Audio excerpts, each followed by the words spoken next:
Hi, everyone, and welcome to our second VOR podcast. This is my mother, Casey, again, and me, Brenna.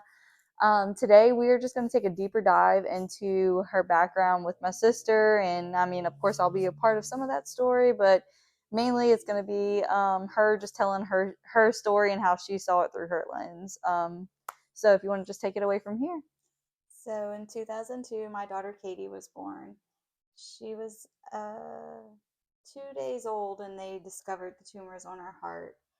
And from the hospital that she was at, they transported her to Children's.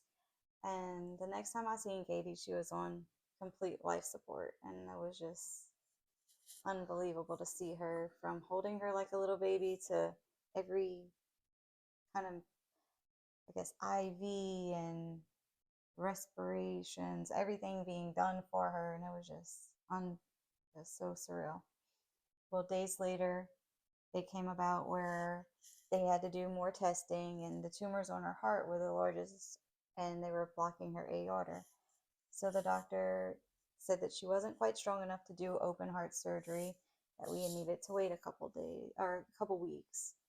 Well, in that process, we discovered that she has tuberous sclerosis. They found the tumors on her heart and in her brain, and the doctor kept on coming in and testing her and everything.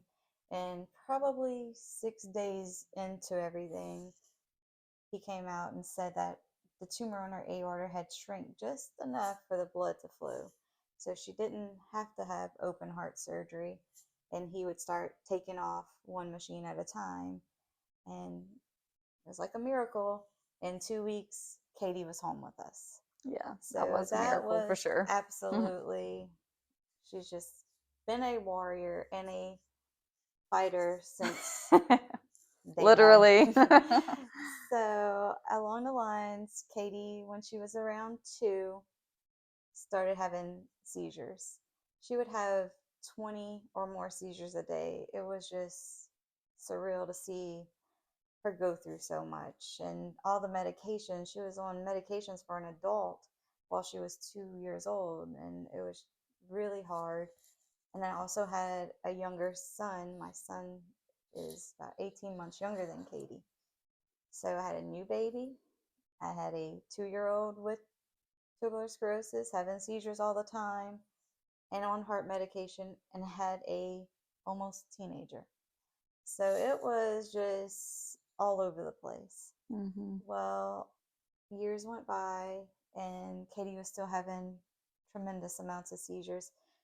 She hadn't been potty trained or anything, and she was around 7. She was starting to potty train. Well, she had a giant cell Sega tumor on her brain, and it started growing, and it was starting to hinder her spinal fluid. And previously, before that, they had opened a tuberous sclerosis clinic in Birmingham, Alabama. And I had made an appointment to go, but whenever I took Katie to her appointment, they kept us at Children's in New Orleans because the tumor had grown so significantly. Mm-hmm. Well, the nurse from UAB had contacted me to see why I wasn't able to make the appointment. And I told her, and she said, well, if everything's what you're saying, we have one more spot for a study for a new drug, and she would be the 5th spot. So I ran into the hallway, and Dr. McGuire, which I love dearly still today, she's been there for us for everything.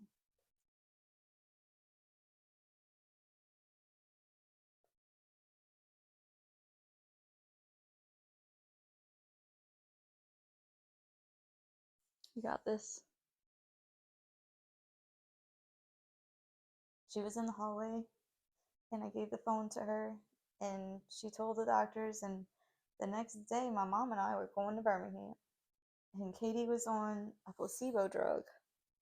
And so we didn't know that. So she was the first person that they unblinded to be on everolimus in the study. So she's actually in some medical books and everything else as a study number. But it's amazing because I just recently went to DC with tuberous sclerosis complex, the Alliance, and it was amazing to see the research and see the drug that Katie was on changed so many children's lives because they didn't have all those seizures like Katie did. And their tumors, they didn't have to go through the brain surgery and stuff like she did.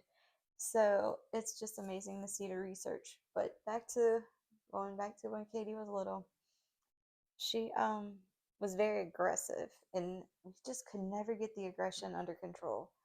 And we tried everything. We did ABA therapy. We did every kind of therapies Any and type of medicine, therapy, everything you can think everything of. you can possibly think of. Neuropsychology.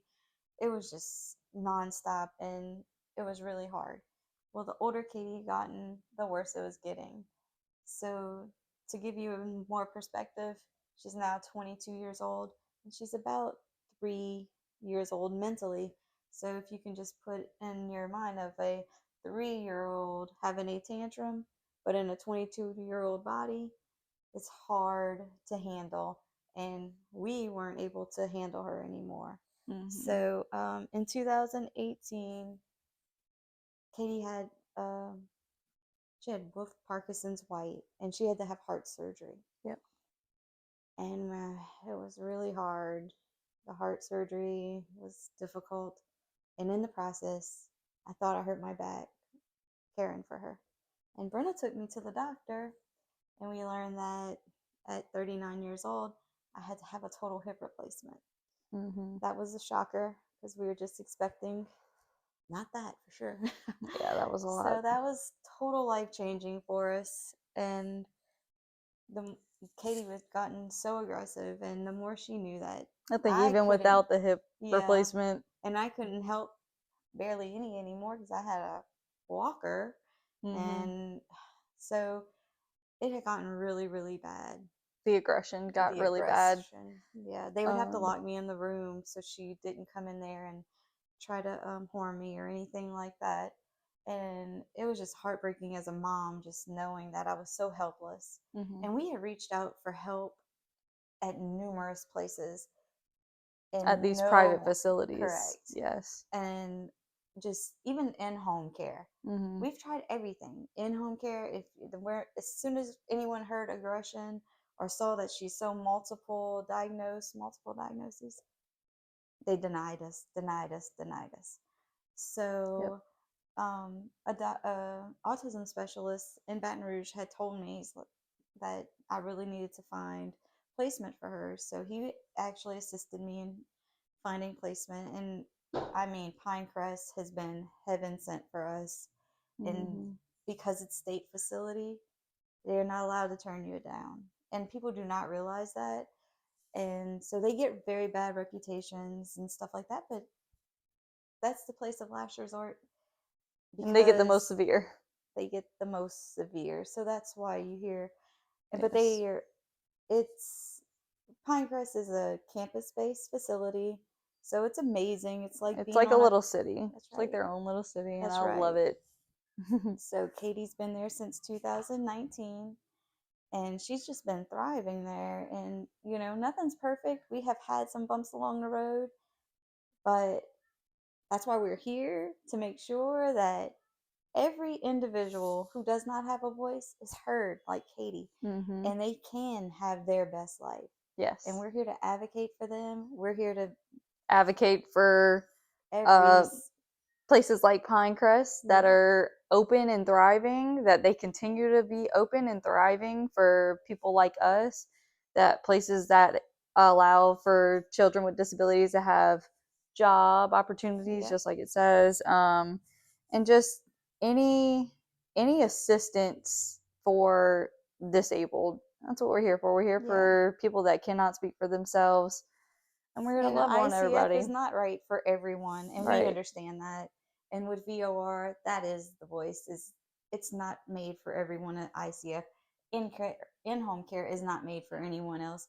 Group home care is not made for everyone. So it really just depends. Your status is and whatever your need is, it needs to be met. Yeah. And they don't have a voice, and we are here to be their voice. Yeah. And VOR, they really are great with finding all the different, I guess, resources in all the different states, and really giving it so the parents and the siblings of the loved ones or whoever is taking care of their loved one without a voice has the resources and has the opportunity Yep. to speak up and be part of the solution, and keeping it going and never forgetting about them. Yes, and places like VOR are very essential, because if we don't speak up, that's when funding gets cut. If we don't fight for it, if we don't know what the bills mean, if we don't do our research, that's whenever things start to happen. So being that voice for those people is Absolutely. it's essential. Yes. And I would like to ask you a question. Sure. Are you doing this to be Katie's voice? Absolutely.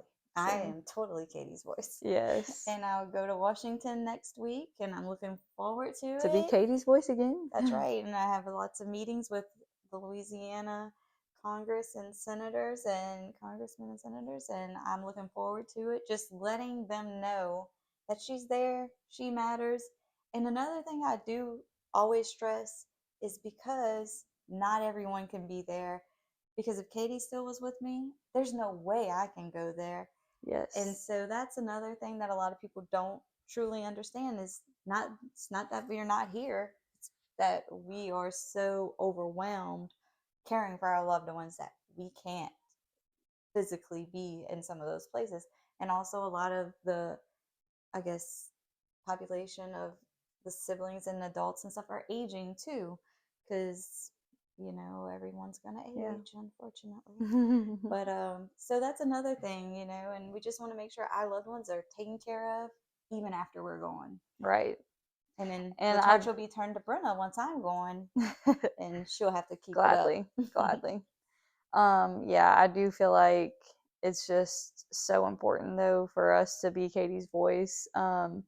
But it is for any child. We're definitely a voice for any child, and we're here to love on y'all, love on them, lock arms with y'all, just like we said in the first podcast. This is literally what this is for. So if you want to do an interview somewhat like this and just tell your story to our VOR family and potential new members, you are totally welcome to reach out, and we would be glad to talk with you and get an interview set up. So I think we also would like to, if you want to get in touch with your legislators, let us know. We'll happily give you the information that you need so you can write letters or represent your loved ones, and email it, mail it, whatever. Our phone calls, they all matter. So if you can't go out and do it, you can make a phone call, you can send a message or a letter, and just let everyone know that our population matters. The most severe to the least severe, they all matter. Yes. And we just want to thank you guys for joining us today. Yes, thank you. And hope you enjoyed episode 2 of the VOR Podcast. Have a good one.